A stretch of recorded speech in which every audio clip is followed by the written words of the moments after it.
Hey guys, a day in my life as a content creator at the age of 13. At mapapasabi ko rin ng I for the go. At for tonight video nga pala, kami ay pupunta ng Dali dahil bibili kami ng snacks panggabi.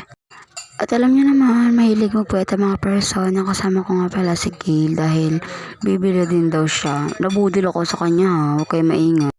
At alam niyo ba guys, malapit na kami sa papatunguhan namin. Ay, papatunguhan. Pero nandiyan na kami guys. Nandiyan na kami sa dulo guys.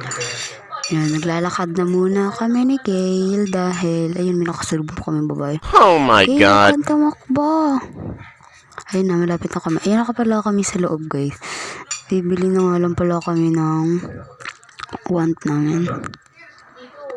Tatakbo talaga siya oh. At by the way guys, huwag niyong kalimutan mag-subscribe and follow and share. Dahil babalik at babalikan din namin kayo yan. Naglalakad ako at nahanap ko na pala dyan si Gail sa time na yan. Nag-ikat lang pala siya sa kabilang at hihilain niya nga pala ako dahil gusto niya bumili ng pasta. Bibili.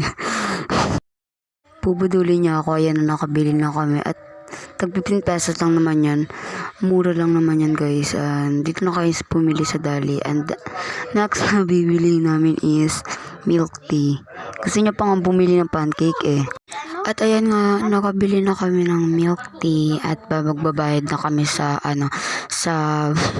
alam niyo na, sa bayaran. Yan, pupunta na pala kami dyan. At dito nagtatapos ang aming vlog. Bye bye, I love you!